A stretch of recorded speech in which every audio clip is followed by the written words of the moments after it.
الفاتحہ۔ اللہم صلی علی محمد۔ اعوذ باللہ السمیع العلیل العظیم من الشیطان اللعین الرجیم۔ بسم اللہ الرحمن الرحیم۔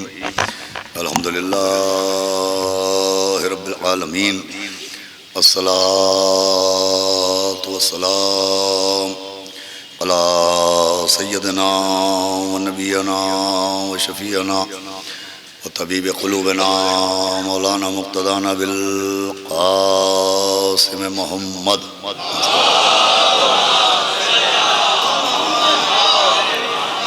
آلہ الطیبین الطاہرین المعصومین ولعنۃ اللہ علی اعدائہم اجمعین من یومنا ھذا الی یوم الدین۔ اما بعد فقد قال اللہ سبحانہ تبارک و تعالی فی القرآن المجید والفرقان الحمید۔ بسم اللہ الرحمن الرحیم۔ بالبینات والزبر وانزلنا الیک الذکر لتبین للناس نزل الیہم لعلہم یتفکرون۔ ایک صلوات پڑھ دیں محمد۔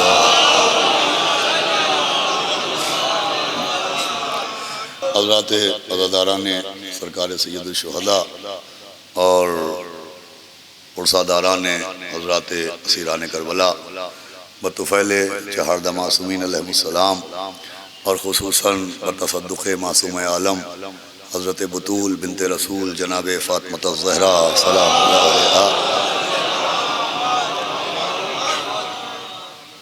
حسینی اکیڈمی کی جانب سے منعقدہ اس خمسہ مجالس میں آج یہ آخری مجلس ہے، اور آج موسم کی ناسازگاری کی وجہ سے آپ حضرات کو خاص کر کے جو ہماری ماں بہنیں گیلے فرش کے اوپر تشریف فرما ہیں، ان کو جناب سیدہ اپنی بیٹیوں کے صدقے میں اجر عطا فرمائیں۔ آپ کو جو زحمت ہو رہی ہے اس کا میری مجال کیا کہ میں شکریہ ادا کروں۔ آج شب جمعہ جناب سیدہ اپنے بیٹے کی قبر پر آپ کے لیے دعا کریں گے۔ مسلسل آپ کے سامنے سورہ النحل کی ایک آیت کی روشنی میں جو گفتگو جاری و ساری تھی، اس کا آج آخری مرحلہ ہے۔ میں نے جو لوگ روز تشریف فرما رہے ان کو ان کے اذہان میں بات محفوظ ہوگی کہ یہ مسلسل عرض کرنے کی کوشش کی کہ قرآن مجید کی اس آیت کی روشنی میں قرآن پر تفکر کا حکم دیا گیا ہے۔ صرف تلاوت قرآن کا حکم نہیں ہے، بلکہ قرآن کی تلاوت کے ساتھ ساتھ قرآن پر تفکر کرنے کا، تدبر کرنے کا، غور و فکر کرنے کا حکم دیا گیا ہے۔ اس لیے کہ تلاوت قرآن یقیناً عبادت ہے، تلاوت قرآن سے بھی فیوز و برکات حاصل ہوتے ہیں، تلاوت قرآن سے بھی ثواب میں اضافہ ہوتا ہے، لیکن جو اصل قرآن کے فیوز ہو، آئیے مولانا عسکری صاحب ادھر آج نہیں آ جائیں، صلوات پڑھیں محمد و آل محمد، وہ صرف تلاوت سے حاصل نہیں ہو سکتے، بلکہ تلاوت کے ساتھ ساتھ تفکر کرنا، غور و فکر کرنا بہت ضروری ہے۔ عزیزان گرامی، تفکر کا حکم اس لیے بھی ہے کہ قرآن ایک ہے اور قرآن کے رخ دو ہیں۔ قرآن کا ایک ظاہری رخ ہے اور قرآن کا ایک باطنی رخ ہے۔ قرآن کا ظاہری رخ یہ ہے کہ قرآن اللہ کا کلام ہے، یہ ظاہری رخ ہے۔ قرآن میں 114 سورے ہیں، یہ قرآن کا ظاہری رخ ہے۔ قرآن میں 6000 سے زیادہ آیات ہیں، یہ قرآن کا ظاہری رخ ہے۔ قرآن بسم اللہ سے شروع ہوتا ہے اور والناس پر تمام ہوتا ہے، یہ قرآن کا ظاہری رخ ہے۔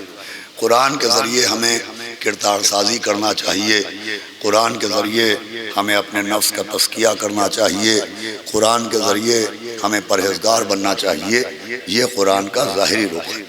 لیکن عزیزوں، جب قرآن پر آپ غور کریں گے، تفکر کریں گے، تو قرآن کا ایک باطنی رخ ہے، اور قرآن کا باطنی رخ یہ ہے کہ جب آپ بہت غور کے ساتھ، بصیرت کے ساتھ، معرفت کے ساتھ قرآن پڑھیں گے تو یہ بات بالکل طے شدہ نظر آئے گی کہ اللہ نے قرآن کو راستہ بنایا ہے اور اہل بیت کو منزل بنایا ہے۔ ایک صلوات بھیجے محمد و آل محمد پر فرمائیے گا۔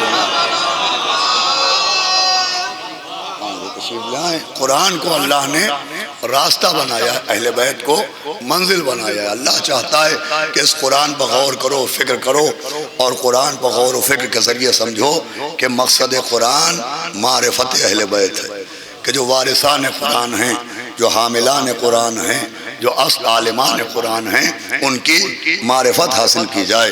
یہ قرآن کا باطنی رخ ہے۔ پڑھے لکھے علماء اکرام ماشاءاللہ آج کافی تعداد میں تشریف فرما ہیں، اور ذمہ داری کے ساتھ میں عرض کر رہا ہوں قرآن کا باطنی رخ یہی ہے۔ اسی لیے عزیزوں، قرآن میں کل آیات پر گفتگو ہو چکی ہے۔ قرآن میں دو طرح کی آیتیں ہیں۔ کچھ آیات وہ ہیں جنہیں آیات محکمات کہتے ہیں، اور قرآن میں کچھ وہ آیتیں ہیں جنہیں آیات متشابہات کہتے ہیں۔ کل سے آپ توجہ سن رہے ہیں پہلی مجلسی سے۔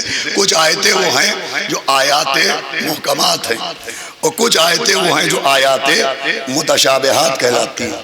یہ محکمات کیا ہیں اور متشابہات کیا ہیں؟ تو وہ آیات محکمات کہلاتی ہیں کہ جن کو آپ پڑھیے تو پڑھتے ہی سمجھ میں آ جاتا ہے کہ اس آیت کا مصداق کون ہے، اس آیت کا پس منظر کیا ہے، اس آیت میں حکم کیا ہے۔ جو بالکل صاف صاف آئینے کی طرح صاف صاف آیتیں ہیں وہ آیات محکمات کہلاتی ہیں، لیکن جن کا مفہوم الجھا ہوا ہے وہ آیات متشابہات کہلاتی ہیں۔ یہ اللہ نے قرآن میں محکمات کے ساتھ ساتھ متشابہ آیات بھی رکھی۔ بھائی سوال یہ ہے کہ ایسی آیتیں جو سمجھ میں نہیں آتی یعنی متشابہات میں ہیں، ان کو رکھنے کا مقصد کیا ہے؟ تو عزیزو، محکمات کے ساتھ آیات متشابہات کو قرآن میں رکھا ہی اس لیے گیا کہ وہ لوگ جو قرآن کو کافی کہنے کے بعد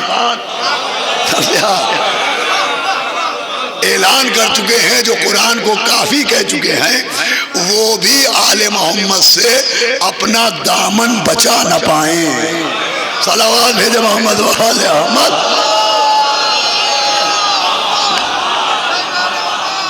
کہ ان کو بھی محکمات نہ صحیح متشابہات ہی کے لیے اہل بیت کے پاس آنا پڑے۔ یعنی اللہ چاہتا ہی یہ ہے کہ اہل بیت کے دامن سے دور نہ ہونے پائے۔ وہ لوگ جو قرآن کو کافی کہتے ہیں ان کو بھی اہل بیت تک آنا ہی پڑے۔ اس لیے اللہ نے قرآن میں ایک عجب انتظام کیا۔ بھئی اللہ مزاجوں کو جانتا ہے۔ اللہ کو معلوم تھا کہ کچھ لوگ ایسے ہوں گے کہ جو حدیث قصہ چھوڑ دیں گے، آیے تطہیر نہ چھوڑ پائیں گے۔ گفتگو کو میں شروع کر رہا ہوں، یا علی مدد کہنا چھوڑ دیں گے، بسم اللہ نہ چھوڑ پائیں گے۔ ذکر قدیر کرنا چھوڑ دیں گے، آیت قدیر نہ چھوڑ پائیں گے۔ ذکر ذوالفقار ترک کر دیں گے، سورہ حدید نہ چھوڑ پائیں گے۔ ذکر سخاوت اہل بیت کرنا چھوڑ دیں گے، سورہ دہر پڑھنا نہ چھوڑ پائیں گے۔ تو اللہ نے انتظام کیا کہ میری قدرت دیکھو، تم حدیث قصہ نہیں پڑھتے، میں آیے تطہیر پڑھوا لوں گا۔ تم ذکر قدیر نہیں کرتے، میں آیے قدیر پڑھوا لوں گا۔ تم اہل بیت سے مودت نہیں کرتے، میں آیے مودت پڑھوا لوں گا۔ تم اہل بیت کا قصیدہ نہیں پڑھتے، میں سورہ دہر پڑھوا لوں گا۔ ارے یوں نہیں پڑھتے ہو تو یوں پڑھوا لو۔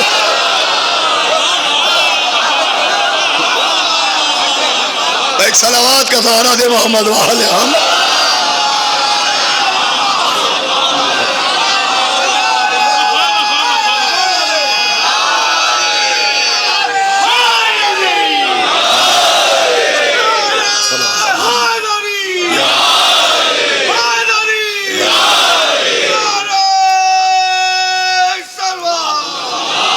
سنیو جانے کے بہت خاص منزل تک پہنچانا ہے کہ بھئی اللہ اس قرآن کے ذریعے، قرآن کو اللہ نے راستہ بنایا ہے، اہل بیت کو منزل بنایا ہے کہ اگر قرآن کو پہ فکر کرو گے تو قرآن بھی تمہیں اہل بیت ہی تک پہنچائے گا۔ اب علماء بیٹھے، قرآن اپنے دامن میں واقعات لیے ہوئے ہیں، معجزات لیے ہوئے، وہیں قرآن میں احکام شریعت بھی ہے، اور قرآن میں جتنے احکام شریعت ہے تو شریعت بھی اہل بیت تک پہنچانے ہی کا راستہ ہے.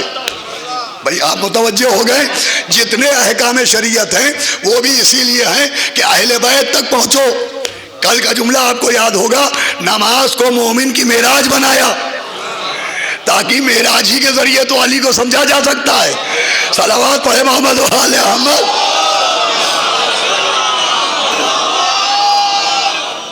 سب مل کے صلوات پڑھے محمد و آل احمد.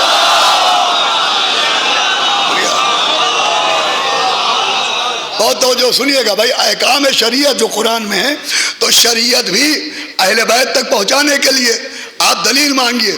تو دلیل یہ ہے کہ شریعت میں علماء بیٹھے, سب سے پہلا حکم طہارت کا حکم ہے. آپ تحفۃ العوام کھولے, توضیح المسائل اٹھائیں تو سب سے پہلے آپ کو باب طہارت ملے گا.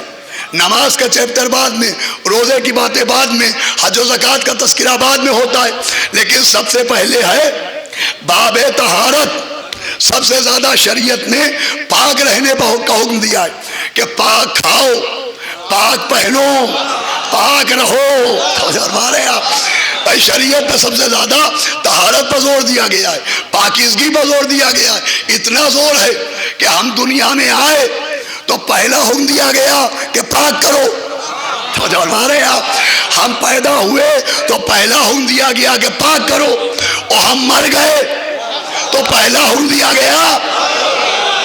اللہ توجہ فرمائیے گا, صلوات کا سہارا دے محمد و آل احمد.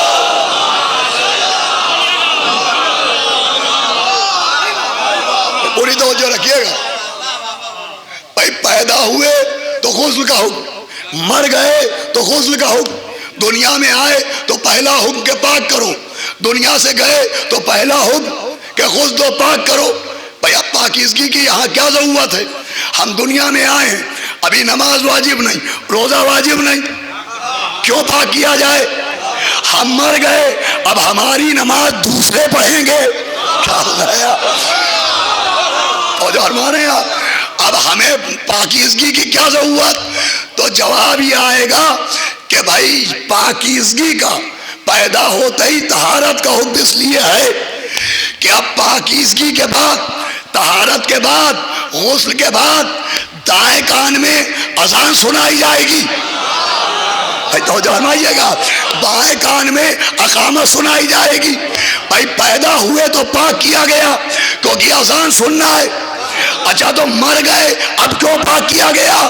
کہ اب تلقین سننا ہے.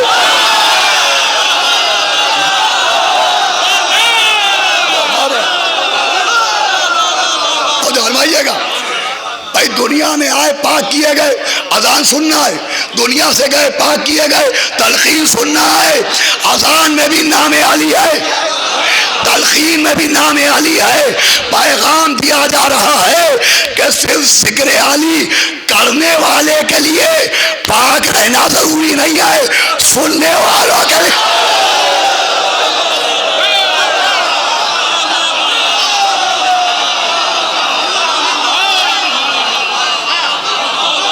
صلوات بھیجو محمد و آل احمد.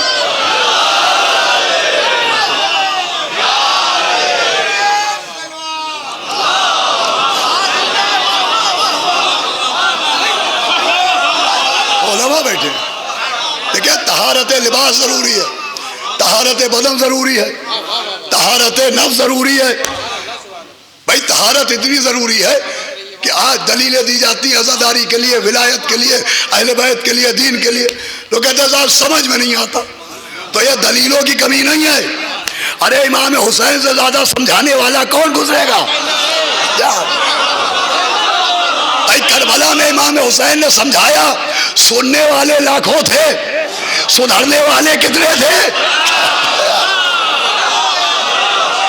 صرف 4. کیوں؟ امام نے فیصلہ کیا کہ مجھے معلوم ہے تمہارے شکم مال حرام سے بھرے آئے. اس کا مطلب جہاں حرام ہوتا ہے ذاکر تو ذاکر امام کی بات سمجھ میں.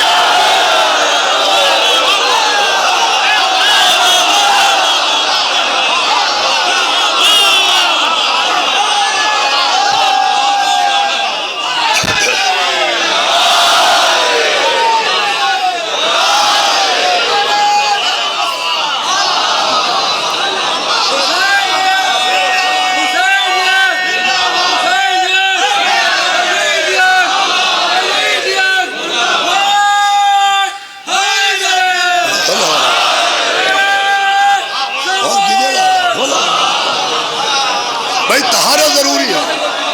ہمارے نوجوان بچے بیٹھے ہوئے کدا سمجھ میں نہیں آتا تو دلیلوں کو چیک نہ کیجئے, حوالوں کو چیک نہ کیجئے, کھانے کو چیک کیجئے. بھائی جملہ میں نے گھروں کی مجلسوں میں پڑھا ہے. اپنے بچوں نوجوانوں سے میں کہتا ہوں یاد رکھنا, تم 2 لاکھ کی موٹر سائیکل لے لو, لیکن اگر پیٹرول میں ملاوٹ ہوگی تو انجن خراب ہونا ہے.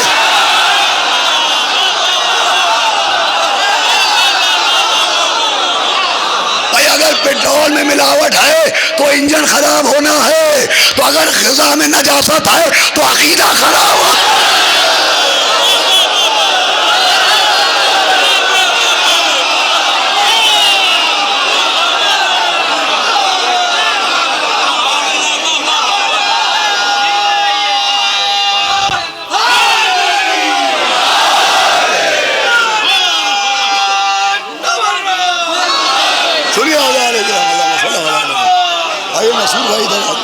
اجازت مانگو آپ بھی آجائے, آئیے اجازت مانگو آپ بھی. صلوات پڑھ لے محمد والے محمد.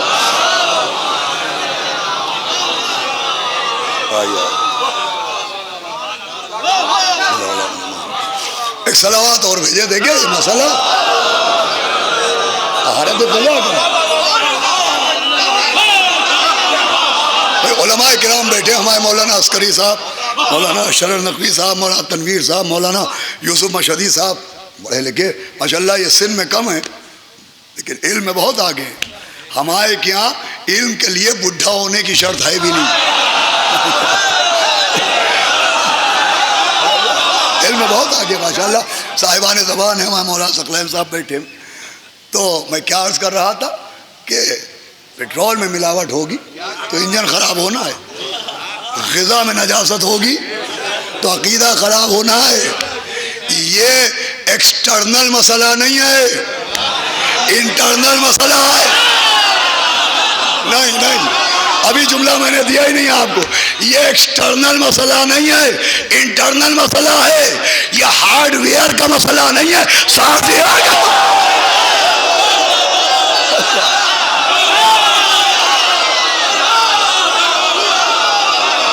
صلوات ہے جب محمد والے محمد.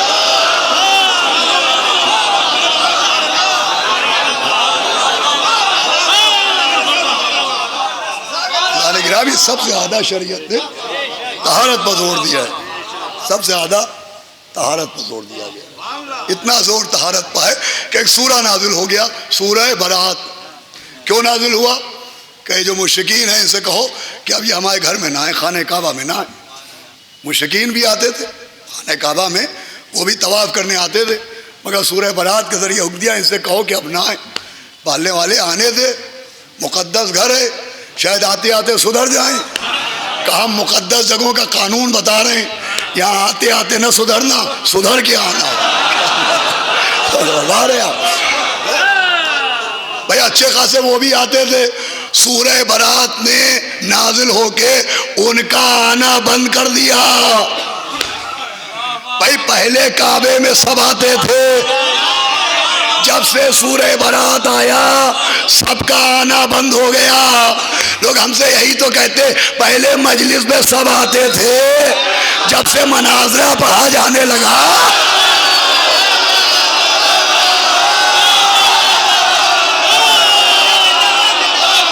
میرے ساتھ رہیے. لیکن آج میرے پاس دامن وقت میں گنجائش کم ہے, انشاءاللہ نعروں کی منزل بھی آئے گی, لیکن میری بات سنیں. سورہ برات نازل ہوا کہ مشرک نہ آئے. کیوں نہ آئے؟ انما المشرکون نجس, کہ مشرک نجس ہے. کعبہ کیا ہے؟ کعبہ پاک ہے. کیسا پاک ہے کہ جناب ابراہیم نے بنایا. اب پوری توجہ سنیے گا. آواز طہرا بیتی, کہ میرے گھر کو پاک کر دو. یہ غلط ترجمہ میں نے کیا. دیکھیں پاک کرنے کا حکم نہیں ہے, لیکن وہاں نجاست تھی ہی نہیں. بھائی کعبے کو جناب ابراہیم و اسماعیل دونوں نے مل کے بنایا. مکے میں مزدوروں کی کمی نہیں تھی, لیبرز کی کمی نہیں تھی, لیکن جناب ابراہیم و اسماعیل نے کعبہ بنایا تو مزدوروں کو نہیں بلایا, خود اور بیٹے کے ساتھ بنایا. بھائی کرسی ڈال کے بیٹھ جاتے، مزدوروں کو بلاتے، کعبہ بنواتے، آواز دیں گے احمق، یہ تعمیر بیت کا معاملہ ہے، وہ گناہگار ہیں، میں اور میرا بیٹا معصوم ہے، میں آج ہی فیصلہ کر رہا ہوں جب تعمیر بیت میں گناہگار شریک نہیں ہو سکتا تو اہل بیت میں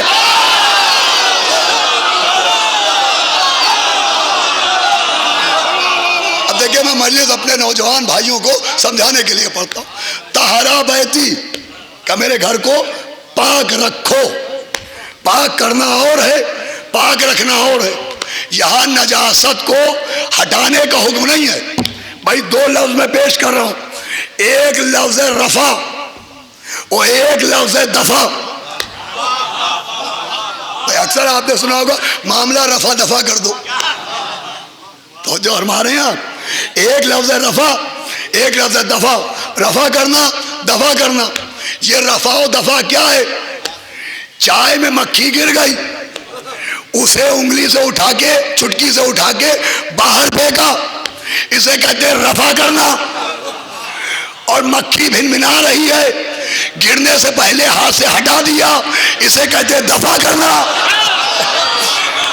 بھائی توجہ فرمائیے گا، بھائی چھینٹیں ہماری طرف بڑھی، ہم نے دامن بچایا، اسے کہتے ہیں دفع کرنا۔ اور نجاست لگ گئی، اسے پاک کیا، اسے کہتے ہیں رفع کرنا۔ تو یہ جو طہارا بیتی ہے، یہ رفع نجاست کا حکم نہیں ہے، یہ دفع نجاست کا حکم ہے، نجاست ہٹانے کا حکم نہیں ہے کہ نجاست آنے نہ دینا۔ بھائی اب جس شان سے بیت کی طہارت کا اعلان ہوا، ویسے ہی اہل بیت کی طہارت۔ بھائی وہاں طہارا بیتی کہا گیا، یہاں تطہیرہ کہا گیا۔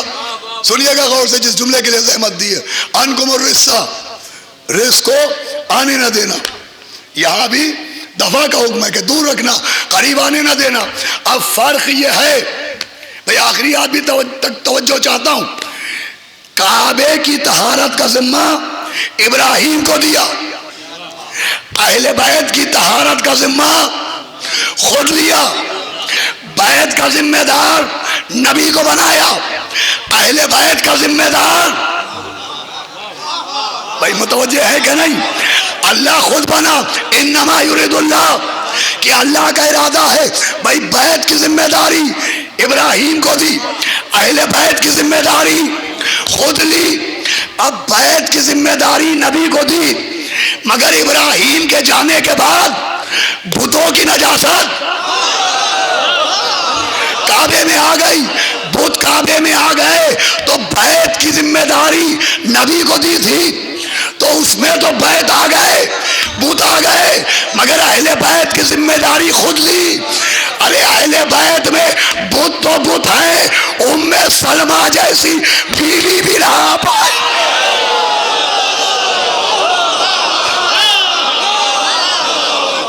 صلوات پڑھ دے محمد و آل محمد۔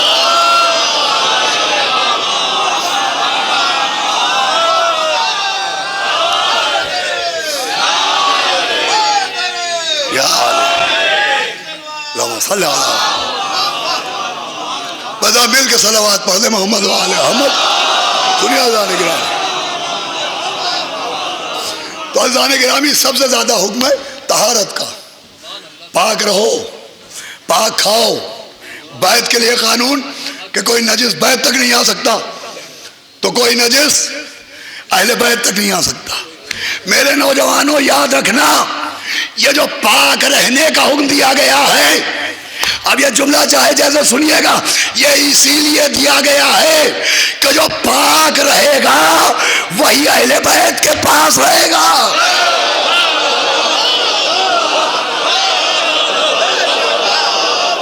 صلوات پڑھے محمد و آل محمد۔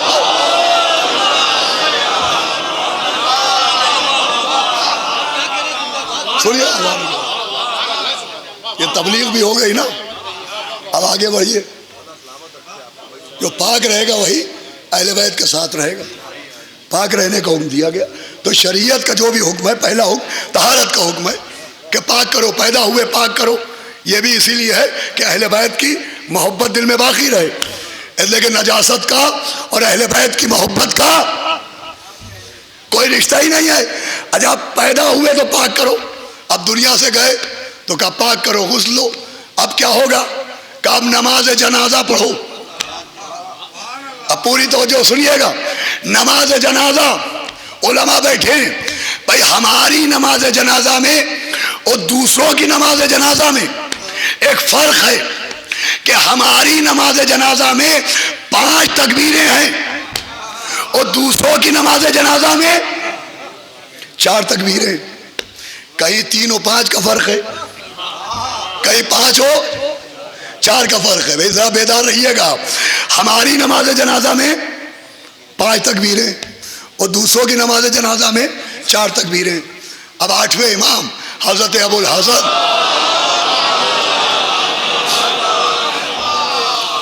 بھائی پوری توجہ سنیے.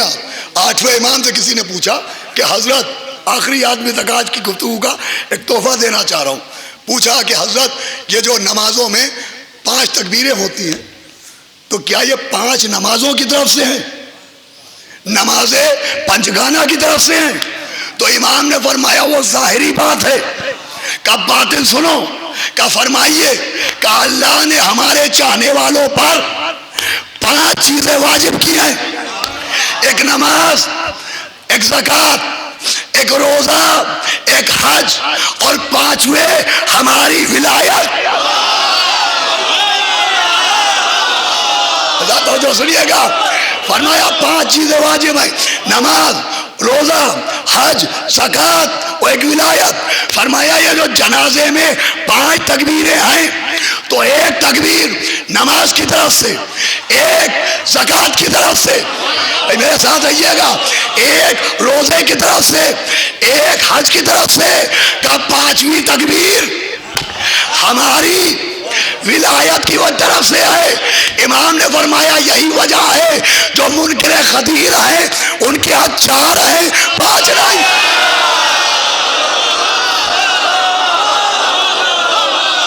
سنیے عزیزان گرامی, کہ بھائی 4 تکبیریں عبادت والی اور 5ویں تکبیر میرے ساتھ ہے یہ ولایت والی. اب جو منکر ولایت ہے تو اگر ذرا بھی شرم ہے تو وصیت کر کے مرے کہ اس کے جنازے میں 4 تکبیریں کرے.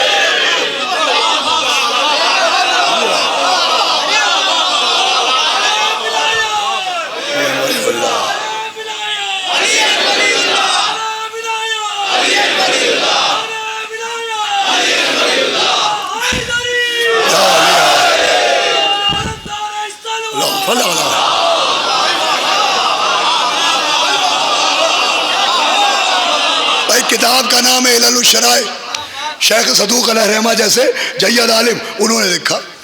تو یہ 5ویں تکبیر ولایت والی ہے. تو بھئی عجیب تماشا ہے کہ دوسرے آپ کی نماز میں پڑھیں تو آپ نہ پڑھیں. تو جو ہمارے آپ تو عزیزان گرامی ہے جو جتنے احکام شریعت ہے جسے وہ اہل بیت تک پہنچانے کے لیے سنیں عزیزان گرامی. اب ایک حکم شریعت اور ہے, آخری آدمی تک توجہ چاہتا ہوں. وہ حکم شریعت ہے نکاح کا. یہ نکاح حکم شریعت ہے کہ نہیں؟ پوری طرح توجہ سنیے گا. بھائی نکاح کا تعلق شریعت سے ہے کہ نہیں؟ کہ بے شک شریعت کا حکم نکاح کرو. مجھے بتائیے شریعت نے حکم نکاح کیوں دیا ہے؟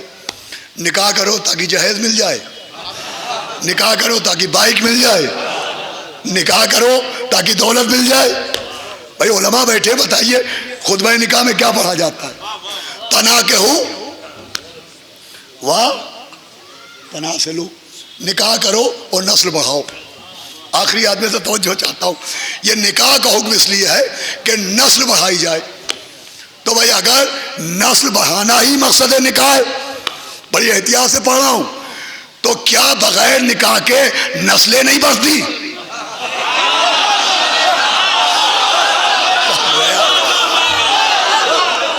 کیا بھائی دنیا میں بغیر نکاح کے نسلیں نہیں بڑھتی؟ ارے نسلیں نہ بڑھی ہوتی تو دنیا میں اتنے دشمنی علی نہ ہوتے۔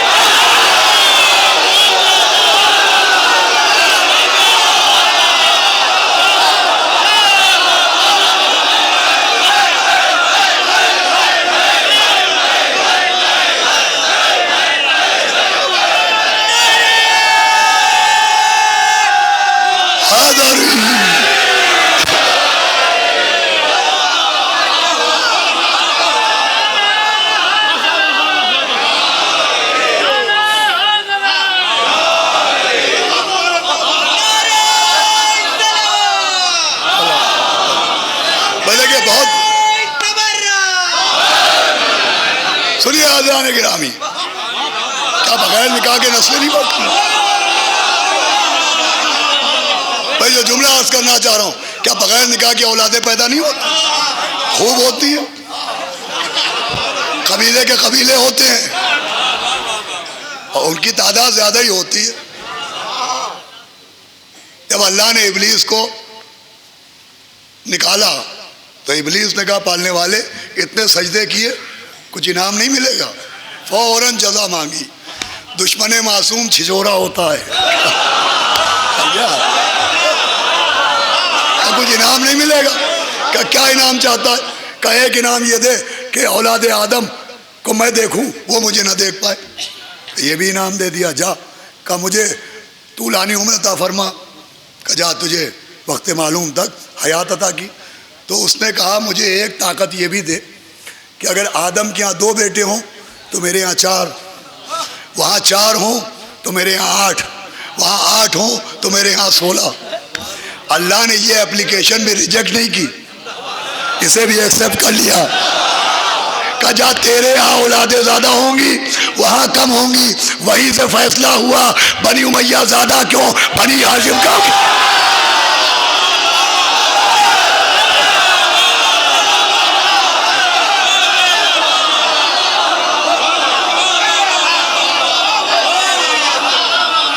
جو فرمایا آپ نے، تو کیا بغیر نکاح کے نسلیں نہیں بڑھتی؟ خوب بڑھتی ہے۔ نکاح میں تو بڑا جھنجھٹ ہے، رشتہ ڈھونڈو، کارڈ چھپواؤ، ولیمہ کرو، کھانا کرو، خرچہ کرو، علماء کو بلاؤ، نکاح پڑھواؤ، اور وہاں ہینگ لگے نہ پھٹکری، وہاں بڑا سستا سودا ہے۔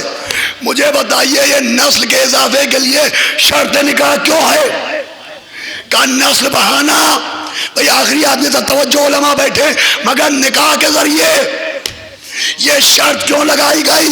تو مجھے تو کوئی حدیث نہیں ملی کہ جو بغیر نکاح کے پیدا ہوگا وہ نماز نہیں پڑھے گا، جو بغیر نکاح کے پیدا ہوگا وہ روزہ نہیں رکھے گا، جو بغیر نکاح کے پیدا ہوگا وہ حج نہیں کرے گا۔ تمہیں ایک حدیث ملی جو بغیر نکاح کے پیدا ہوگا علی سے محبت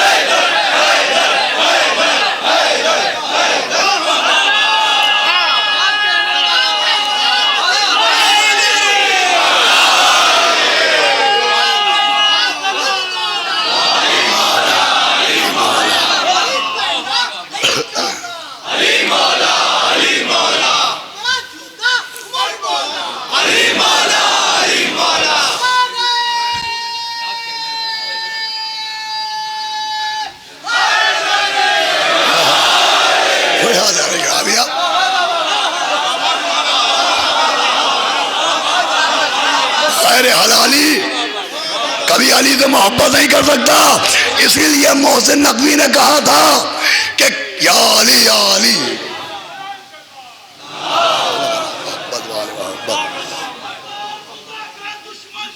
ماشاءاللہ۔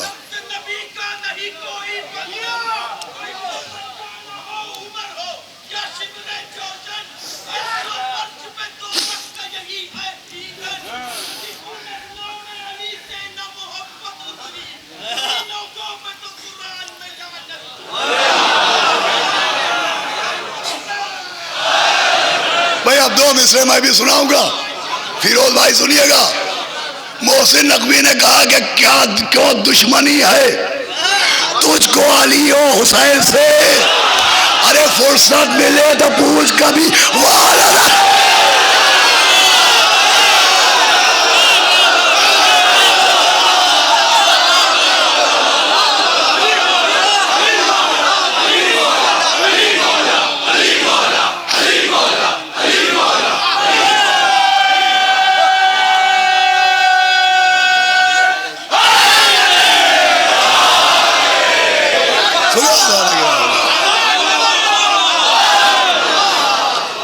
سنے گرامی، بس عزیزو جتنے شریعت کے احکام ہیں وہ سب اہل بیت تک پہنچانے کے لیے۔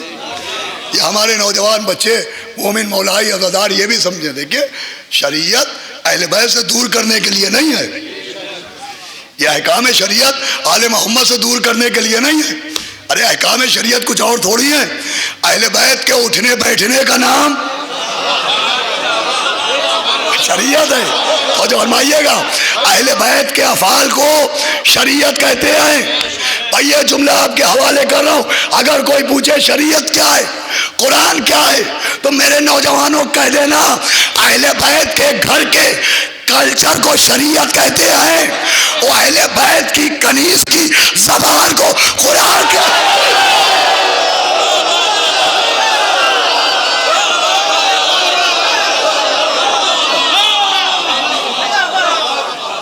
سنیے گا، آج مجھے مصائب کے لیے بھی وقت دینا ہے۔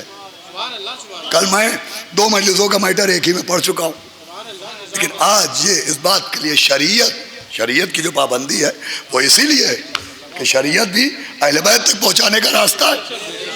ایسا تھوڑی ہے کہ شریعت اور ہے محبت اور ہے۔ ارے جو اہل بیت سے دور کرے اسے شریعت نہیں کہتے ہیں، اسے شرارت کہتے ہیں۔ شریعت اور ہے، شرارت اور ہے۔ بھائی شریعت بھی اہل بیت سے قریب کرنے کے لیے، یہی وجہ ہے کہ دشمنان اہل بیت نے صرف اہل بیت پر ظلم نہیں کیا، احکام شریعت بھی تبدیل کی۔ بھائی شریعت بھی بدلی، واقعات شاہد ہیں، شریعت بھی بدلی۔ کیسی بدلی کہ نماز صبح 2 کے بجائے 4 رکعت پڑھائی۔ ولید نے نماز صبح 2 کے بجائے 4 پڑھائی، آب زمزم پی کے نہیں،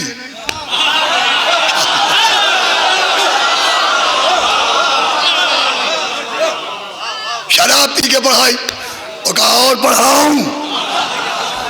بھائی پڑھانے والے بحیرت نہیں ہے، پڑھنے والا۔ بھائی 2 رکعت کے بجائے 4 پڑھائی، جمعے کی نماز بدھ کو پڑھائی۔ معاویہ مدینے اہل سنت عالم فخر الدین رازی نے تفسیر کبیر میں لکھا کہ وہ مدینے آیا اور مدینے میں آ کے نماز جماعت پڑھائی اور بغیر بسم اللہ کے پڑھائی۔ بھائی فخر الدین رازی اہل سنت کے بہت بڑے عالم ہیں، ان کی کتاب ہے تفسیر کبیر، لکھا اس نے بسم اللہ کے بغیر نماز پڑھائی۔ تو جیسے ہی بغیر بسم اللہ کے نماز پڑھائی تو پیچھے پڑھنے والوں میں بڑے وی آئی پی لوگ پڑھ رہے تھے، صحابہ کرام۔ تو جیسے ہی بغیر بسم اللہ کے اس نے نماز پڑھائی تو صحابہ نے چیخ کے کہا یا ابن ابو سفیان سرقت فی الصلاۃ، ابو سفیان کے بیٹے تو نماز میں بھی چوری کر رہا ہے۔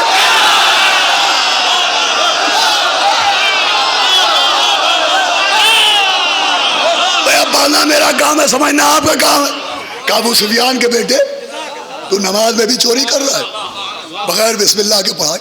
دیکھیں ہمارے ہاں تاکید ہے کہ بسم اللہ ہمیشہ بآواز بلند کہی جائے، اور وہاں بسم اللہ کو جزو قرآنی نہیں مانتے، بسم اللہ کو آہستہ پڑھتے ہیں۔ ہم میں ان میں یہ فرق ہے، اس نے بسم اللہ کے بغیر نماز پڑھائی۔ صحابہ نے کہا ابو سفیان کے بیٹے تو نماز میں بھی چوری کرنے لگا ہے۔ اس کا مطلب بھئی اب مجھے دیکھے کوئی نکتے پڑھنے والے سننے والے ہوتے ہیں، کوئی دیکھنے والے ہوتے ہیں، اس کا مطلب بسم اللہ کے بغیر نماز پڑھنا چوری ہے، اور شریعت میں چور کی سزا کیا ہے؟ سمجھیے گا، شریعت میں چور کی سزا ہے ہاتھ کاٹ دو، مگر چور کے ہاتھ کاٹے بعد میں جاتے ہیں، باندھے پر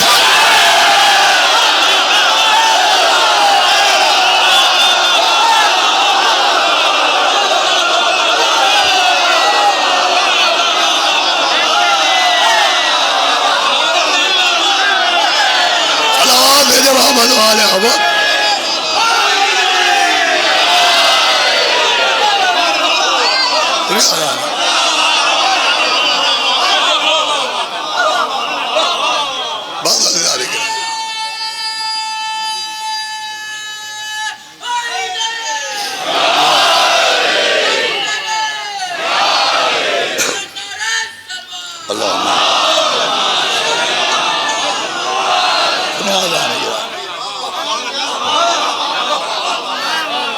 ہمارے نوجوان بچے سمجھیں، دیکھیے قرآن بھی اہل بیت تک پہنچانے کے لیے، لیکن مولا علی قرآن کے ساتھ ہیں، قرآن مولا علی کے ساتھ ہے، وہ شریعت کچھ اور نہیں ہے۔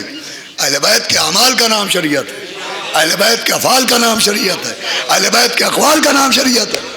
شریعت کی پابندی بہت ضروری ہے۔ اب آج کے لیے جو ایک خاص میسج ہے جس کے بعد مصائب ہوں گے، وہ یہ ہے کہ بڑا نازک وقت ہے اس وقت تشیع پہ، کہ ایک طبقہ ایسا ہے جو کھلم کھلا اعضاء امام حسین اور مولا علی کی ولایت کی مخالفت پہ آمادہ، دشمنی اعضاء اور مولا علی کی ولایت پہ آمادہ ہے۔ اب وہ کیا کرتے ہیں؟ وہ عزاداری اور ولایت کی دشمنی میں شریعت کی دہائی دیتے ہیں، حالانکہ ان کا شریعت سے کچھ لینا دینا نہیں۔ جو اہل بیت کا نہیں ہوتا وہ شریعت کا بھی نہیں ہوتا ہے۔ تو وہ کبھی نماز کا نام، کبھی روزے کا نام، کبھی اذان کا نام، کبھی شریعت کا نام لیتے۔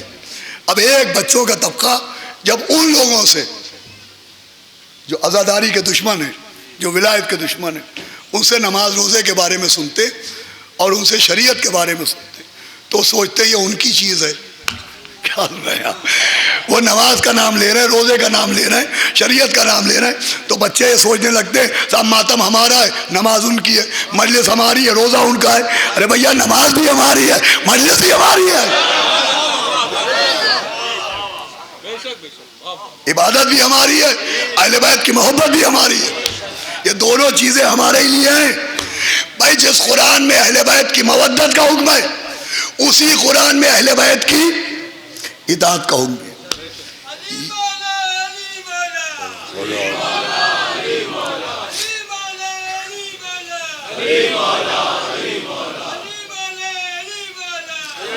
پانی پینا لاؤ بیٹا، پانی پینا۔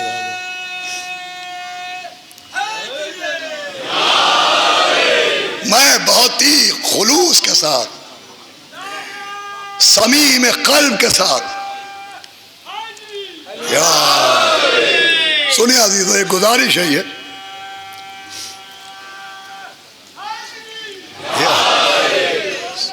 صلی اللہ علیہ محمد وآل محمد۔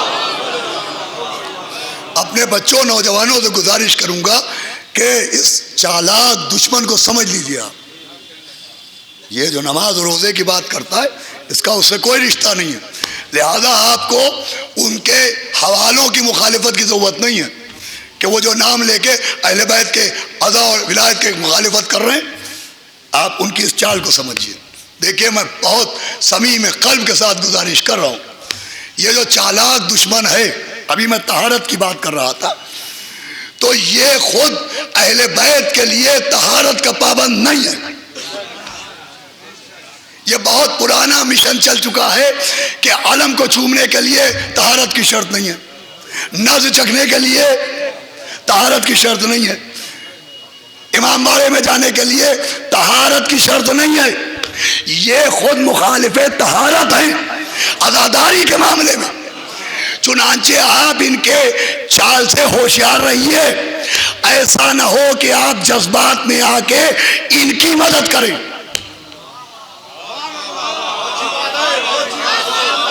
اس بات کو گھر میں جا کے سمجھیے گا۔ ان کا نظریہ یہ ہے کہ معاذ اللہ علم کو نجاست کی حالت میں چھو سکتے ہیں، نذر کو معاذ اللہ نجاست کے عالم میں چکھ سکتے ہیں۔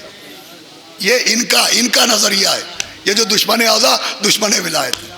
تو دیکھیں بہت سمجھداری کے ساتھ رہیے، ایسا نہ ہو کہ آپ ناسمجھی میں ان کو مضبوط کیجئے. اب یہ کیسے مضبوط ہو سکتے ہیں؟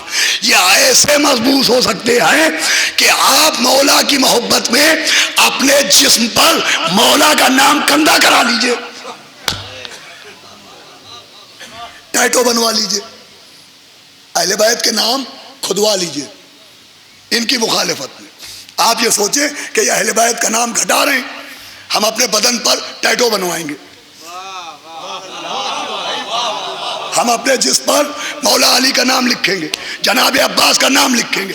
لکھوا لیجئے، مگر یہ سوچئے کہ جب آپ نجاست کے عالم سے گزریں گے تو کہیں ان کی مدد تو نہیں ہوگی.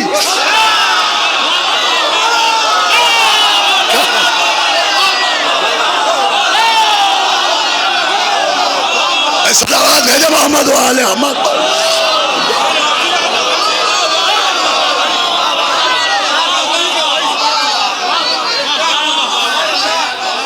سمجھے گا اس بات بہت خلوص نیت کے ساتھ.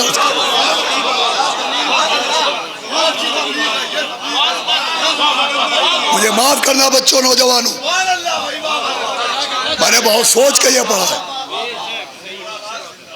تاکہ تم نادانستہ طور کے اوپر شریک گناہ نہ ہو جائے. اس لیے کہ اہل بیت کا نام بے وضو چھونا جائز نہیں ہے.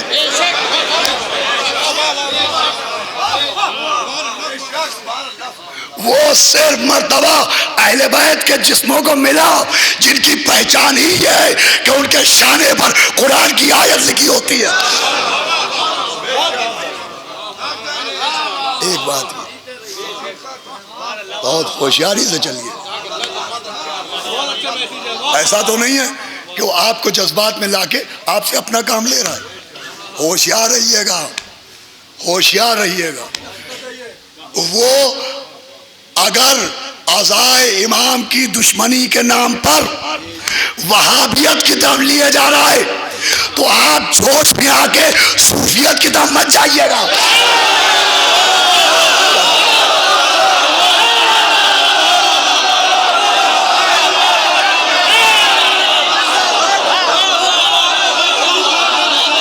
صلوات پڑھے محمد و آل محمد.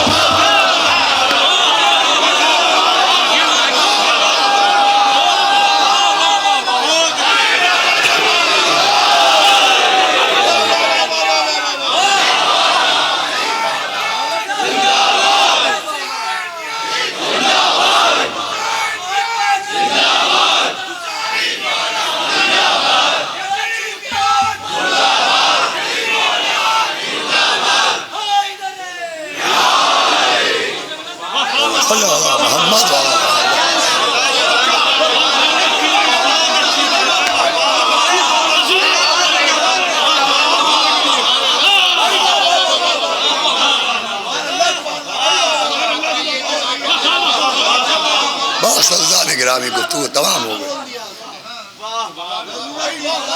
جی. اللہ آپ لوگ کو سلامت رکھے.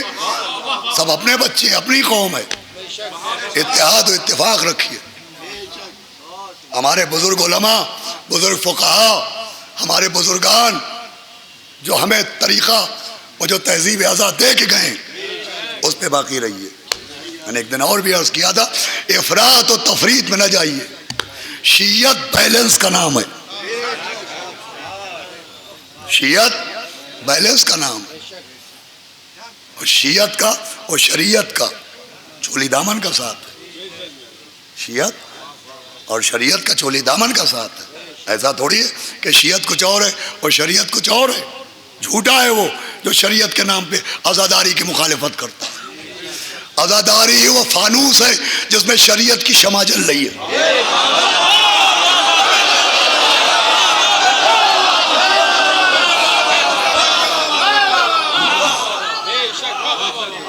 عزاداری کا فانوس ہے جس میں شمع شریعت روشن ہے. خدا کی قسم اگر یہ عزاداری نہ ہوتی تو فرقوں کی بھیڑ میں ہماری پہچان ہی نہ ہوتی.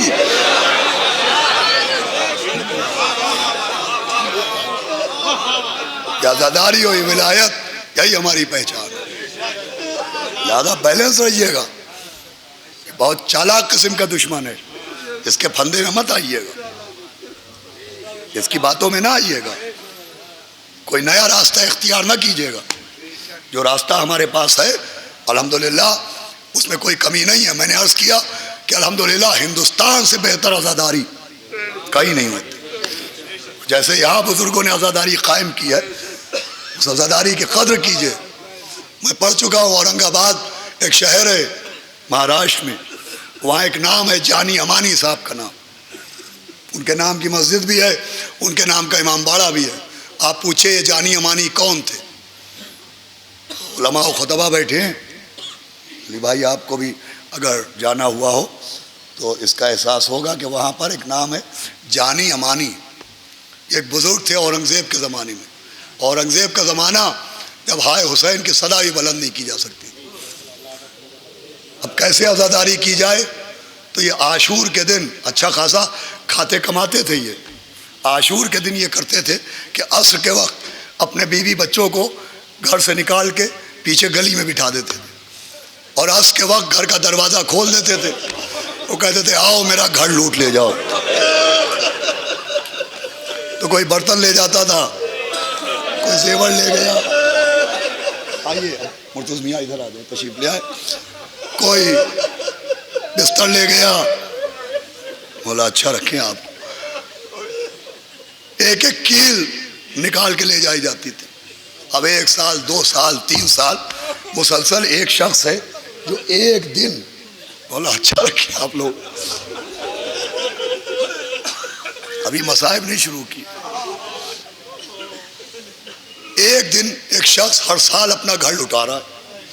تو اب لوٹنے والوں کے دماغ میں بھی خیال آیا کہ آخر یہ کیوں لٹا رہا ہے.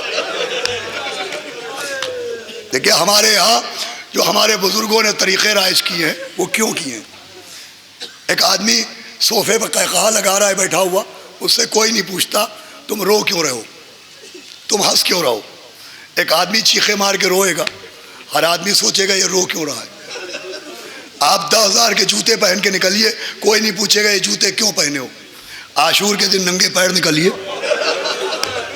ہر آدمی پوچھے گا یہ ننگے پیر کیوں جا رہے ہو. آپ 5,000 کا عطر لگا کے نکلیے, کوئی نہیں پوچھتا یہ عطر کیوں لگایا ہے. لیکن مولا حسین کے غم میں خون بہا کے نکلیے. یہ جو کیوں ہے یہ ایک سوالیہ نشان پیدا کرنے کا. یہ گریا کیوں, یہ خون کیوں, یہ ماتم کیوں, یہ آہیں کیوں, یہ پھٹے ہوئے گریبان کیوں, یہ ماں بہنوں کی سونی سونی کلائیاں کیوں, یہ الٹے پلنگ کیوں. میں نے عرض کیا تو لوٹنے والوں کے دماغ میں بھی آیا کہ کیوں. تو لوگوں نے کہا بھائی اچھے بھلے ہو تم, سال بھر کماتے ہو, آج یہ اپنا گھر کیوں لٹا دیتے ہو. تو کہا اس لیے کہ تم پوچھو. کہا کیوں لٹاتے ہو. کہا آج ہی کا دن تھا, وہ یہی وقت تھا جب کربلا میں فاطمہ کا گھر لوٹ لیا. آج ہی کا دن عباس کے بازو کاٹے گئے, اکبر کا سینہ چھیدا گیا, قاسم کا لاشا پامال ہوا. ماشاءاللہ آوازیں بلند ہونے لگی. پہلی محرم سے رو رہے, ابھی مسلسل مجلسیں ہیں. 26 محرم سے 30 محرم تک برادرم اور میسم زیدی صاحب پڑھان کی مسجد میں دین و خواتین کے عنوان پر پڑھیں گے, وہاں بھی روئیں گے. وہ دیکھیے میں جناب سیدہ, مجھے نہیں معلوم کہ بی بی سیدہ مجھ پہ کیوں کرم کرتی. میں بہت بڑا گناہ گار ہوں, مجھے نہیں پتا کہ کیا بات ان کو میری پسند ہے کہ وہ اتنا نوازتی ہے کہ میں اپنے بچوں کے ٹکڑے ٹکڑے کر کے ان کے بچوں پر صدقہ کر دوں تو کم ہوگا. مسلسل نہ جانے کیا کیا شرف بی بی سیدہ نے مجھے دیے. 2006 میں جناب سکینہ کی اصل خبر تک پہنچنے کا شرف مجھے عطا کروایا. نجف اشرم میں 18 غدیر کو مجھے ایوارڈ دلوایا. ان مجلسوں میں مجھ کو بھی اور آپ کو بھی ایک خاص انعام یہ دیا گیا ہے کہ پتہ نہیں آپ کو خبر ہے کہ نہیں کہ یہ جو مجلس لائیو ہو رہی ہے تو کربلا محلہ میں ایک چینل ہے کربلا ٹی وی. آپ کو معلوم ہے یہ اس کربلا ٹی وی سے بھی لائیو ہو رہی ہے. اب جو آپ کے رونے کی آوازیں ہیں یہ خبر حسین تک جا رہی ہے.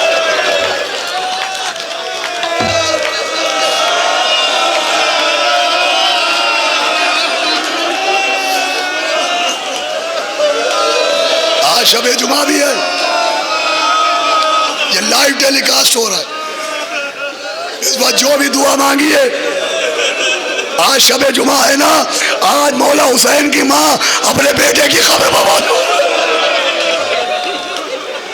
وہ آپ دعا مانگے نہ مانگے، سیدہ سب کے دلوں کو جانتی ہے. آج شب جمعہ ہے اور یہ آوازیں کربلا جا رہی ہیں. السلام علیکہ یا ابا عبداللہ. مولا حسین ان کے عزاداروں کے اس جذبے کو قبول کیجیے گا، تمام سبیلے لگانے والوں کو سلامت رکھیے گا. ایک مرد مومن باقر صاحب ہیں، جناب سیدہ اپنے بچوں کے صدقے میں انہیں صاحب اولاد بنائے.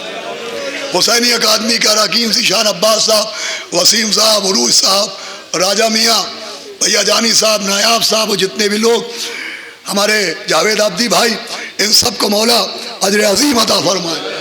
آپ کی آوازیں اس وقت مولا حسین کی قبر تک جا رہی ہیں، جناب عباس کی قبر تک جا رہی ہیں. آج میں نے فضائل میں تھوڑی سی کمی کی تاکہ میں تھوڑا سا رو بھی لوں اور الا بھی دوں. آج شب جمعہ ہے. حیدرآباد کے ایک زائر تھے جو ہر سال کربلا جاتے تھے. یا حسین ہمیں بھی کربلا بلائیے، ہماری آوازیں آپ تک پہنچ رہی ہیں. آج کوئی رونے والا زیارت کربلا سے محروم نہ رہے. سنیے گا، اگر تھوڑا سا وقت زیادہ ہو جائے تو مجھے معاف کیجیے گا. یوں بھی آج جناب سیدہ آپ کو دعائیں دے کے جائیں گی، لیکن آج جس دقت سے آپ بیٹھے ہوئے ہیں، بھائی اکادمی والوں نے بھرپور انتظام کرنا چاہا، لیکن ظاہر سی بات ہے بارش کا موسم تھا، وہ جتنا کرنا چاہیے تھا اتنا نہیں ہو پایا. لیکن پھر بھی آپ بہت دقت سے بیٹھے ہیں. مگر صرف ان بیویوں کو سوچئے جو شام غریبہ جلتی ہوئی رہے.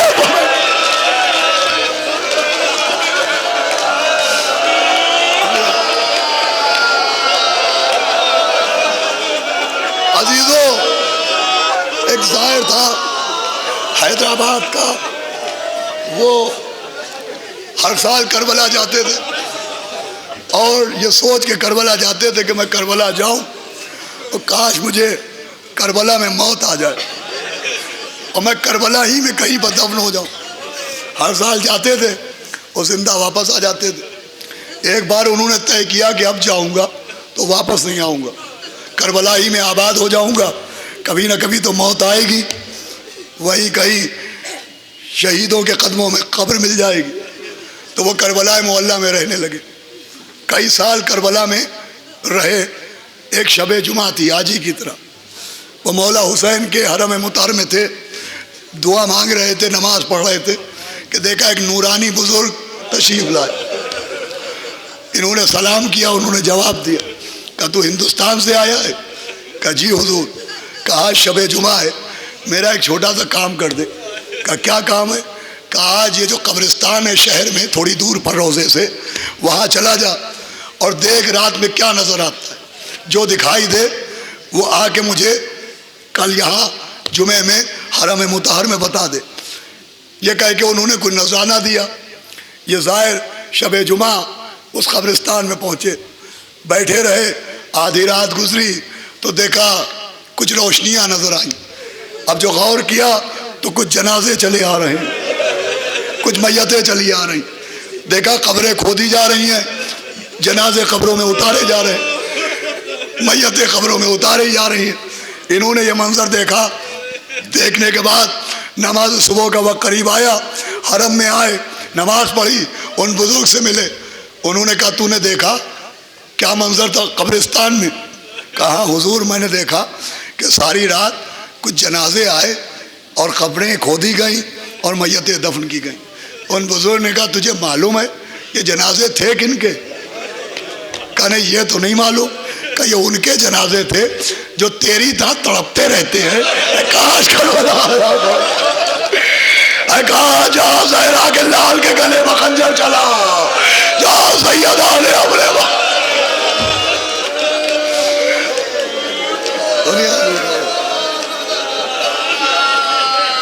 یہ ان لوگوں کے جنازے.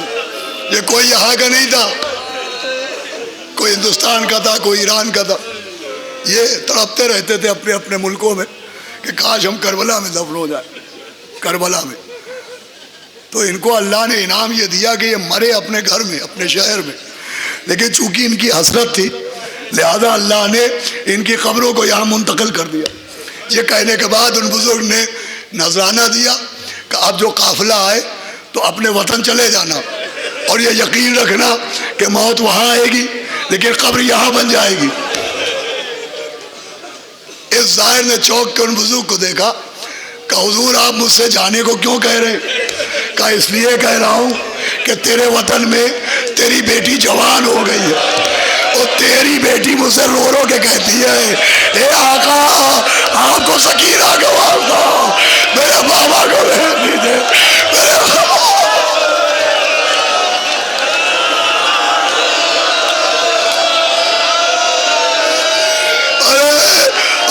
آپ کی بیٹی کا واسطہ میرے بابا کو بھیج دو. میں کہوں گا اے قتیل ماریا، اے سبی نینوا، ارے دوسرے کی بیٹی کا رونا نہ دیکھا گیا. ارے کیا عالم ہوگا جب بیٹی قدموں سے لپٹی نیند آئے گی بوا آپ کی جب پاؤں گی. بابا ماشاءاللہ ماشاءاللہ، یہ آپ کی آوازیں قبر حسین تک جا رہی. نیند آئے گی بوا آپ کی جب پاؤں گی. بابا میں رات کو عزیزو آج آخری مجلس ہے، جو جذبات میں مجھ سے کوئی غلطی ہو گئی ہو تو مجھے معاف کر دیجئے گا. سنے ہزار گرامی، حسین جب کے چلے بعد دوپہر نہ تھا کوئی جو سوالے لجا میں توسر کو، سکینہ جھاڑ رہی تھی باغ، حسین چپ کے کھڑے تھے جھکائے.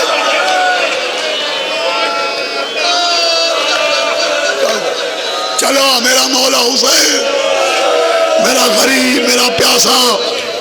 بھائی پڑھا یہ جاتا ہے وہ صحیح بھی ہے کہ مولا حسین در خیمہ پائے اور بیویوں کو سلام کیا، لیکن پہلے بیویوں کے خیمے میں نہیں آئے، اس لیے کہ بیویوں کے خیمے کے آگے اہل بیت کے خیمے تھے، گھر والوں کے خیمے تھے، اس کے آگے اصحاب کے خیمے تھے، اس کے آگے غلاموں کے خیمے تھے.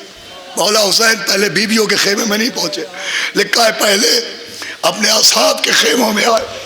وہ خالی خیموں کو حسب سے دیکھا کہ کہاں گئے میرے شیروں، ارے حبیب کہاں ہو، سعید کہاں ہو. ایک ایک کو پکارا، پھر اصحاب کے خیمے سے آگے بڑھے، اور روایت میں ہے کہ خالی خیمے میں پہنچے. اب جو اس خیمے میں پہنچے تو مولا حسین جیسے صابر کی آنکھوں سے آنسو بہنے لگے. آپ زمین پر بیٹھ گئے، یہاں کسی کا نام نہیں لیا، لکھا ہے زمین پر بیٹھتے تھے، زمین کو تھپتھپاتے جاتے تھے، روتے جاتے تھے، کسی کا نام نہیں لیا. ہم نے پوچھا یہ کس کا خیمہ ہے، تاریخ نے بتایا اباؤں سے دلا. ارے میرا ابا، میں کوشش کروں گا کہ بات بہت مختصر ہو جائے. پھر بیویوں کے خیمے میں آئے، زینب ہم جا رہے ہیں، کلثوم بی بی ہم جا رہے ہیں، رقیہ سکینہ ہم جا رہے ہیں. بی بی زینب آئیں، بھائی کو خیمے میں بلایا، بیمار بیٹے کے پاس پہنچے، شانہ ہلایا، سید سجاد بس ایک یہ وصیت رہے یاد ہے میرے جانی، کرنا نہ فراموش میری تشنہ دہانی. 36 پہر گزرے ہیں پایا نہیں پانی، پانی دے اگر بات میرے ظلم کے بانی. تم فاتحہ بابا کا دلا دیجیو بیٹا، اور تھوڑا سکینہ کا. سید سجاد قائد شام سے چھوٹ کے جانا، ہمارے شیعوں کو ہمارا سلام کہنا شرط وفا یہ ہے کہ ٹھنڈا پانی پینا، ہماری پیاس کو یاد کر لینا. چلے کہ سیدانیوں نے حلقہ بنایا، مولا حسین باہر آئے.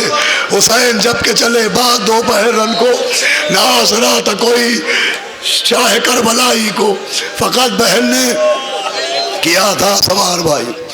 یہ جو بی بی زینب نے کیا عزادارو، یہ بی بی زینب کا کام نہیں تھا، یہ کام جناب علی اکبر کا تھا. جب مولا حسین گھوڑے پر بیٹھنے لگتے تھے تو 18 برس کا بیٹا آگے بڑھتا تھا، باپ کا بازو پکڑتا تھا، گھوڑے پر بٹھا دیتا تھا. یہ کام جناب علی اکبر کا تھا.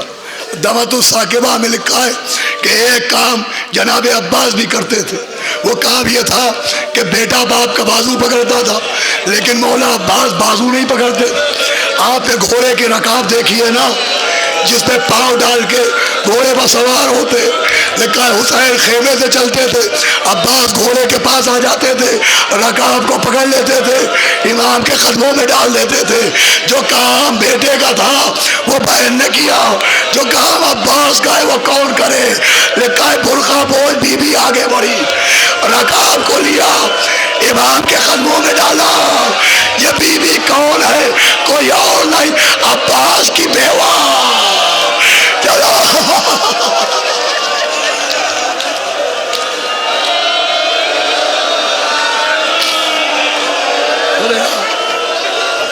بہت جلدی پڑھ رہا ہوں.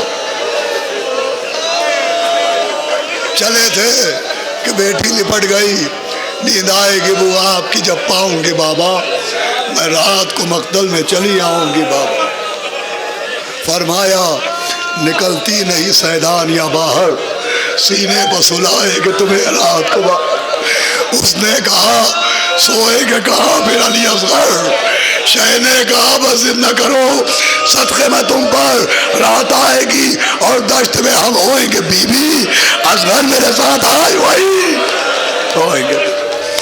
کہنے لگی بس دیکھ لیا آپ کا بھی پیار، میں آپ سے بولوں گی نا یا شاہ ابرار.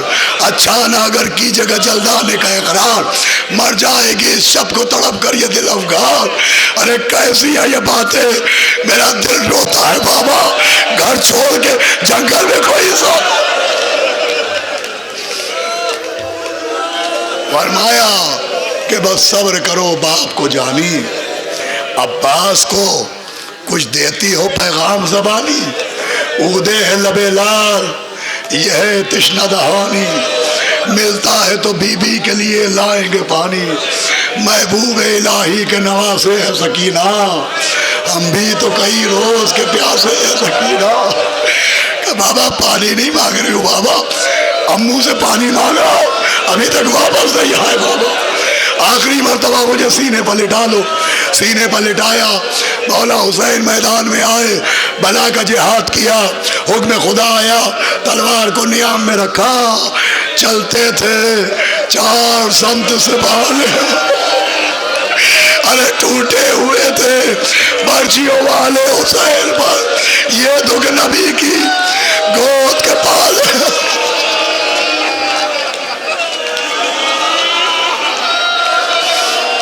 ماشاء اللہ، یہ اس امید پر یقین پر پڑھ رہا ہوں، میری آواز کربلا تک پہنچ رہی ہے، آپ کے رونے کی آواز کربلا تک جا رہی ہے. اے مادر حسین.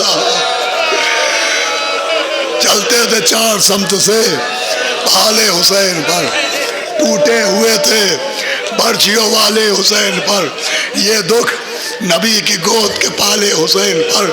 قاتل تھے خنجروں کو نکالے حسین پر. ارے گرتے تھے اور سنبھالنے والا کوئی نہ تھا، تیرے ستم نکالنے والا کوئی نہ تھا. گر کر کبھی اٹھے، کبھی رکھا نبی پر سر، کروٹ کبھی تڑپ کے ادھر لی کبھی ادھر، اگلا لہو دہن سے تو تھاما کبھی جگر. عزادارو تو مجھ سے سنیے گا. ارے گر کر اٹھے تو زخموں سے برچھی کے پھل گرے، کچھ اور تیر گڑ گئے جب وہ کیا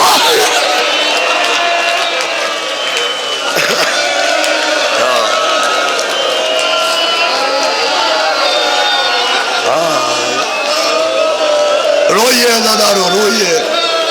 دیکھیں پروردگار حسین نے کتنا کرم کیا کہ آنسوؤں کی برسات نہ رکے، اس لیے اللہ نے بارش کو روک دیا. اللہ ورنہ اگر بارش ہو رہی ہوتی تو میں یہ ضرور پڑھتا کہ خون برساؤ، اگر افسوس نہ برسا پانی، ارے مانگتا رہے.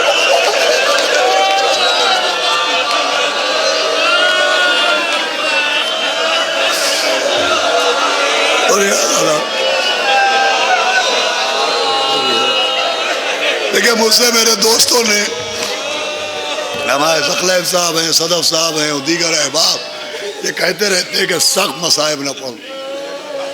مجھے آسان مصائب بتا دیجئے، کوئی ہلکی مصیبت بتائیے. بولو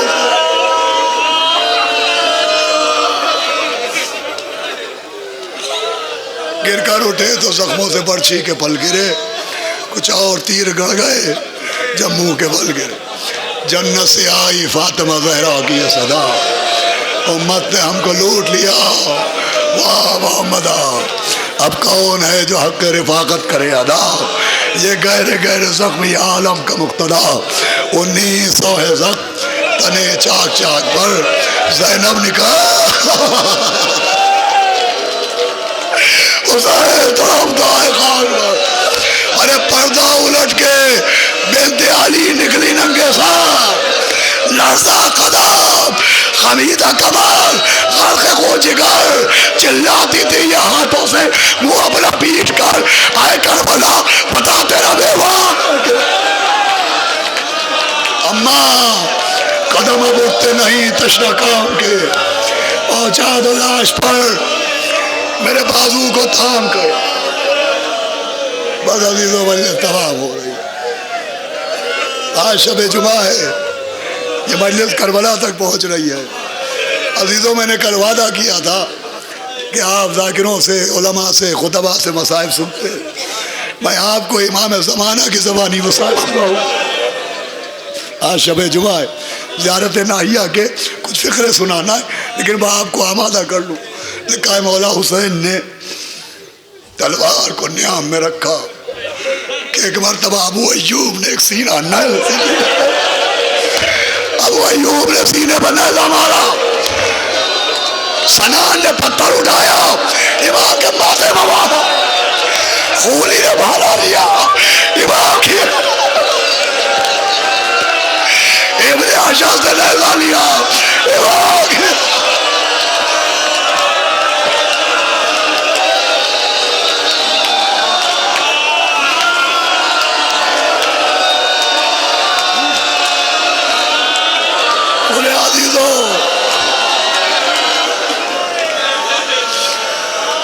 زیارت نائیہ ہے، آج شب جمعہ ہے، امام زمانہ کے فقرے آئے کہ السلام علی القتیل المظلوم، سلام اس مظلوم پر جسے قتل کر دیا گیا. السلام علی اخی المسموم، سلام اس پر جس کے بھائی کو زہر دیا گیا. السلام علی علی الکبیر، سلام ہو 18 برس کے علی اکبر پر. السلام علی الرضیع الصغیر، سلام ہو 6 مہینے کے علی اکبر. سنیے گا التام کا سنیے گا. السلام علی القتیل المظلوم، یہ آپ کا امام، آج شب جمعہ ہے، آپ کا امام اپنے جد کی قبر پر سلام پڑھ رہا ہے. السلام علی القتیل المظلوم، السلام علی اخی المسموم، السلام علی ولی الکبیر، السلام علی الرضیع الصغیر. ایک فقرہ سنانا ہے آپ. اور مولا 10 تیر لے کے آیا تھا، 7 تیروں کا پتہ نہیں ہے کہ کہاں گئے، 3 تیروں کا ذکر ہے. اس ملعون نے ایک تیر چلایا جو بی بی سکینہ کے مشکیزے میں لگا، ایک تیر چلایا جو 6 مہینے کے علی اصغر کے گلے میں لگا، اور پھر جب مولا حسین گھوڑے پر جھوم رہے تھے تو مولا نے ایک تیر چلایا وہ سیدھا کے دل میں لگا. امام امام نے فرمایا السلام علی المقطوع الوتیر، سلام اس پر جس کے دل کی رگیں کاٹ کھانے گئے.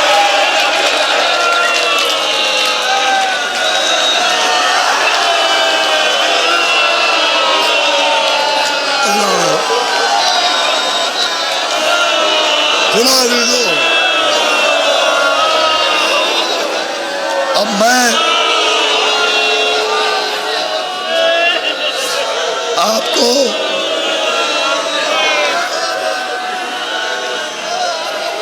امام کے فقرے سناتا جاؤں 2 یا 3 منٹ. یہ 23 برس ہو گئے خمسے کو یوں بی بی سیدہ نے ہر مجلس قبول کی ہوگی. یہ عجب مجلس ہوگی.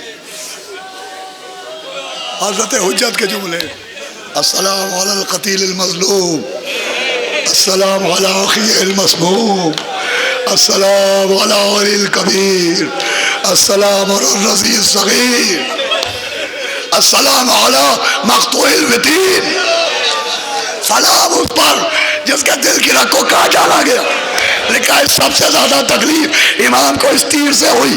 پہلے تو امام نے سامنے سے کھینچنا چاہا، جب تیر نہ نکلا تو اپنا ہاتھ تیر کے پیچھے رکھا، نظم کرو کیا یا علی یا،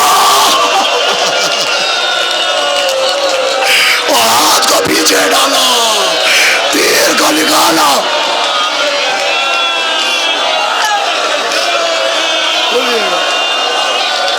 السلام علی مقطوع الوتیر، سلام اس پر جس کے دل کی رگ کو کاٹ ڈالا. سنا دادارو، مجھے نہیں معلوم کہ میں پورا پڑھ پاؤں گا کہ نہیں پڑھ پاؤں. السلام علی الشفاء الزابلات. امام کا فقرہ ہے سلام ان ہونٹوں پر جو پیاس کی وجہ سے سوکھ گئے.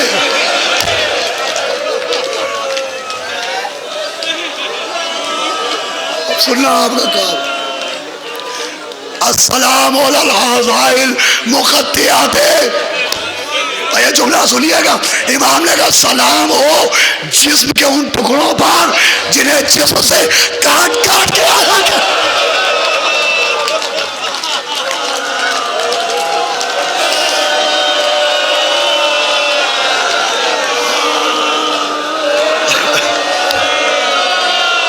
امام موسیٰ کاظم، امام تقی جواد، آپ کو آپ کی دادی کا واسطہ، مجھے 5 منٹ کے لیے طاقت دیجیے گا. السلام علی الاعضاء المقطعات. سلام جسم کے ان ٹکڑوں پر جنہیں جسم نے کاٹ کاٹ کے الگ کر دیا گیا. السلام علی الخد الطریب. سلام ان رخساروں پر جو زمین پر غبار میں اٹے پڑے ہیں.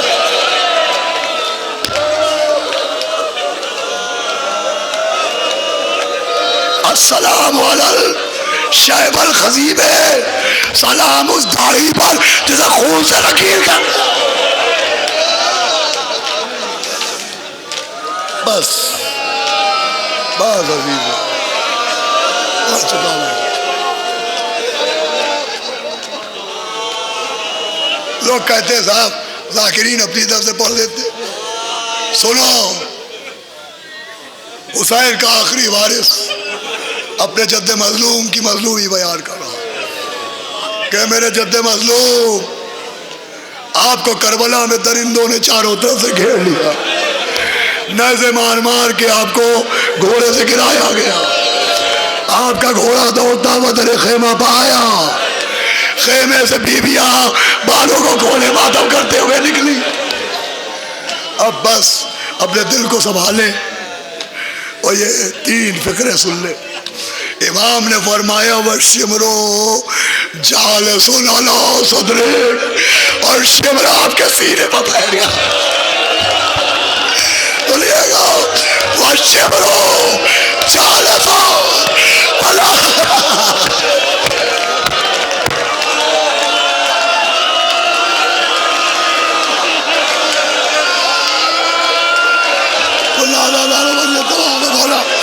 ہمارے علماء کو سلامت رکھے. والشمر جالسون علی صدرک. یہ جملہ سنیے گا، امام فرما رہے والشمر جالسون علی صدرک، اور شمر آپ کے سینے پر سوار ہو گیا. وقابضون علی شیبتک بیدہ، اور آپ کی ریس کو اپنے ہاتھوں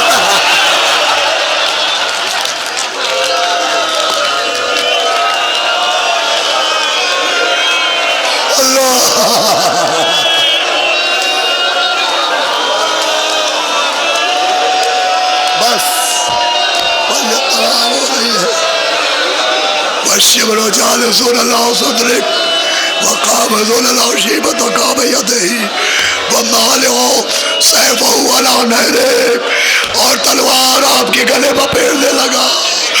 ذابح لک، اور آپ کو ذبح کر دیا. عزیزوں روایت میں ہے شمر ملعون نے 12 مرتبہ خنجر چلایا. جب پہلی مرتبہ خنجر چلا اماں کو پکارا، دوسری مرتبہ بابا کو پکارا، تیسری مرتبہ نانا کو.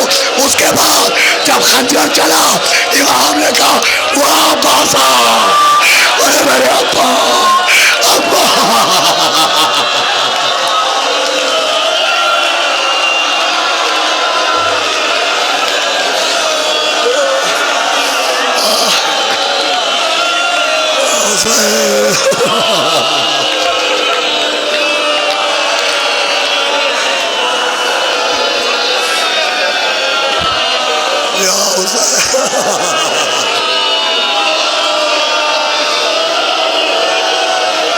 حسین